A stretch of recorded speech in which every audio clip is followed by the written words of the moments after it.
Lockdown ou morte. Eu sou o André Boff, canal do Transa Revolta.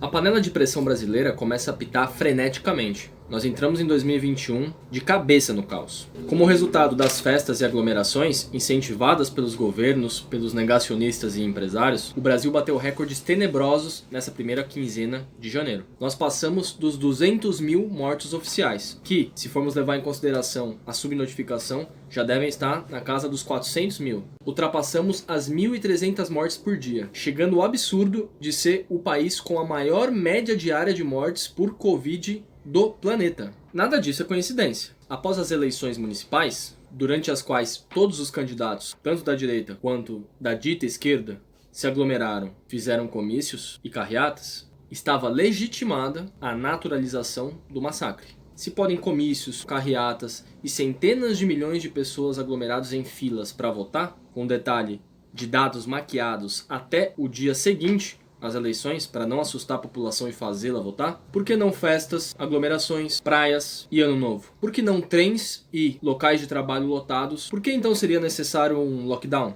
Abraçados ao negacionismo sanguinário, governadores e prefeitos, junto dos empresários, nos trouxeram a um nível mais baixo ainda do pandemônio. Aqui, protagonizando a politização da vacina, numa disputa principalmente entre Dória e Bolsonaro, concorrentes eleitorais em 2022, com direito a Bolsonaro usando a fome e a miséria do povo para atraí-los para o CEAGESP, para receberem alimentos, transformando esse ato em uma manifestação contra Dória, ao mesmo tempo em que ambos investem numa corrida inescrupulosa para absorver o capital político decorrente da vacinação, vimos que vidas do povo são apenas variáveis, números para eles. Nesse círculo mais baixo do inferno, eclodiu a crise do Amazonas, onde alas inteiras de pacientes doentes de Covid faleceram e seguem falecendo por falta de oxigênio. Isso num estado que em abril já viu o seu sistema de saúde colapsar, enterrando vítimas de Covid em trincheiras, e que após isso, já em junho, abriu tudo, com a mentira negacionista de que já teria se alcançado a imunidade de rebanho entre os manauaras. 4 dias antes das cenas tenebrosas que vimos essa semana e que seguem acontecendo no Amazonas, a empresa multinacional fornecedora de oxigênio alega ter avisado ao governo e à prefeitura que faltaria oxigênio. O que eles fizeram?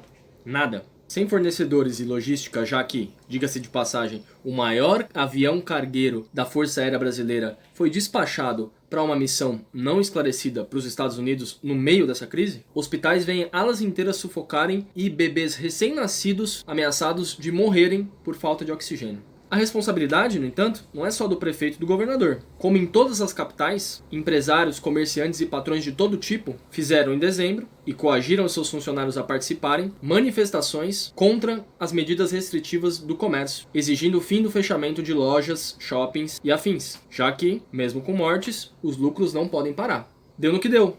Matança patrocinada pela patronal e pelos governos. Patrocinada por Bolsonaro e o poste que ele colocou no Ministério da Saúde, Pazuello, ou talvez fosse melhor chamar de Pesadelo, que, reclamando de ser chamado de genocida, disse que fez o que pôde pro Amazonas, apenas lamentando as mortes que, afinal, não são fruto das ações dos patrões gananciosos, obrigando tudo a ficar aberto e os trabalhadores a se aglomerarem nos trens, nos transportes e nos locais de trabalho, do negacionismo sobre a seriedade do vírus e da sua mortalidade, das campanhas anti-vacina, das campanhas anti-máscaras. Não.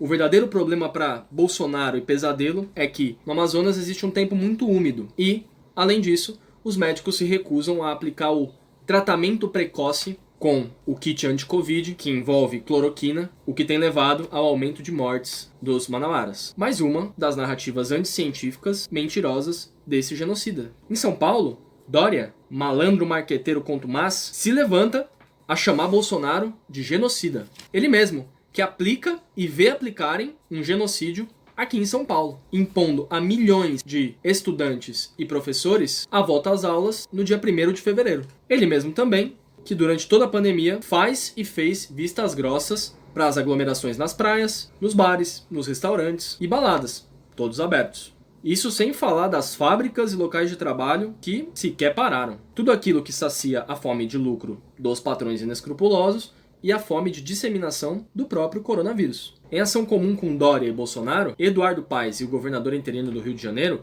falam em uníssono: lockdown Nem pensar. No estado onde mais se morre de Covid no país, o Rio de Janeiro, a primeira coisa que fizeram em 2021 foi abrir bares, restaurantes, boates e orlas das praias. O terreno para o corona, então, é desimpedido. Pesquisadores chineses preveem que em 2021 podemos ter um cenário muito pior do que 2020. Não apenas pelos efeitos econômicos da epidemia, mas também porque o vírus, com as mutações que desenvolve, pode se instalar definitivamente entre a população, se escondendo em uma estação do ano e aparecendo em outra, o que tornaria até mesmo medidas de restrição dura como o lockdown pouco úteis para o enfrentamento do vírus. Sem testes, sem lockdown, com tudo aberto e aglomerado, o Brasil contribui para esse tenebroso futuro, com milhões de corpos infectados funcionando como fábricas de mutação para o coronavírus. Surpreende, no entanto, pouco que generais como os nossos, cuja maior especialidade é massacrar o próprio povo, sejam tão ineptos e incompetentes para lidar com uma guerra desse tipo.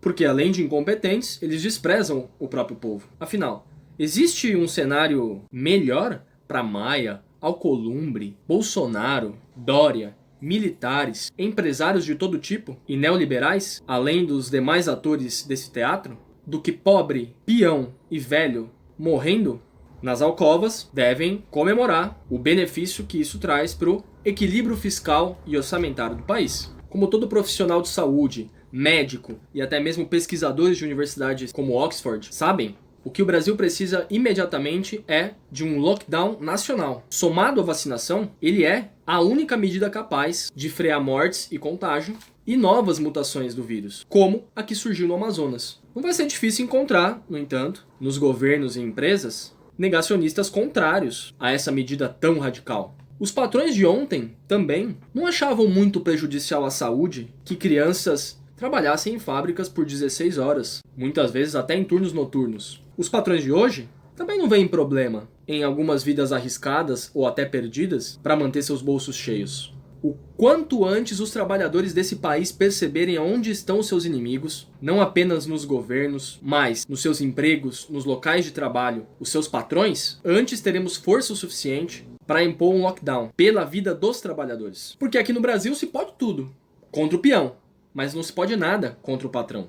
Pode arroz a R$40, pode gasolina a R$5, pode lata de óleo a R$10, carne a 50, aluguel no mínimo 1.000, reforma trabalhista que acaba com os empregos, reforma da Previdência que acaba com a aposentadoria da maioria do povo, repressão, invasão domiciliar sem mandado, trem lotado, aglomeração no local de trabalho.